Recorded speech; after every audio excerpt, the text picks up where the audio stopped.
That's a very good question, there are a couple of ways to start investing without bringing in your own money. There could be ways where you just bring in resources, right? So if I go into a multifamily investment situation, for instance, there could be places where a person could bring in value by bringing in a deal, right? So there are times when you have access to a deal.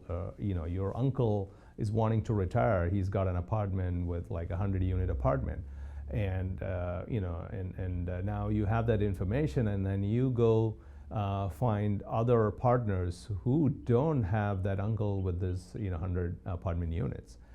So you're bringing value to the table, and you will be compensated for your value by becoming sometimes a part of the general partner team. So that's one way of bringing value. The other value add you could provide is probably by being in, let's say you're in Atlanta, and many of your partners are in Texas. So for those investors and partners in Texas, they definitely would like to have somebody from Atlanta because you bring the local knowledge. You will be the boots on the ground in Atlanta to make sure that the asset is operating very well once the investors and the general partners in Texas come and invest in that asset in Atlanta. So that's another way where you could bring value.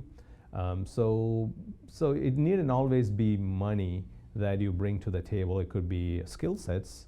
It could be resources.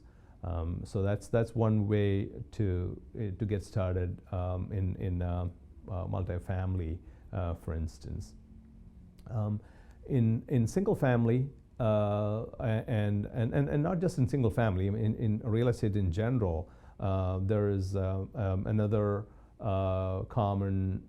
commonly used strategy, which is seller financing, which is to say that, again, let's go back to your uncle with 100 apartment units, and he says, hey, go Saji, I want you to buy this apartment from you, and you don't need to pay me anything, or you pay me, let's say, a small amount, and then you can start paying me over a period of, pay up over a period of 5 years or 10 years, whatever that is.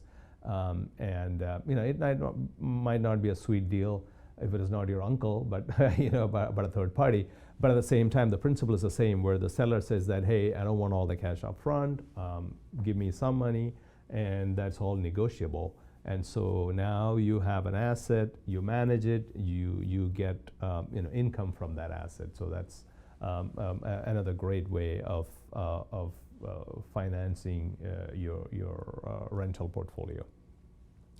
A third way might be hard money lenders, who are lenders with minus all that due diligence in terms of hundreds of thousands of documents that you need to provide to get a loan. So these are lenders who understand that, hey, you are, let's say, going to buy a property, renovate it, and flip it, for instance. So there are many lenders out there who are, we call them private lenders or hard money lenders, who would provide you the money that you need without a lot of paperwork.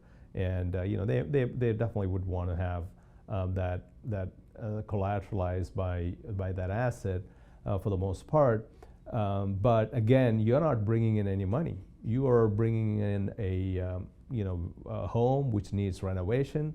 You pull together the team. You bring in the renovation folks. You now renovate the property and you sell it at a profit. And when you sell, you return the money to the lender, the private lender, and you keep part of the profit. So that's another way you could finance your real estate dreams.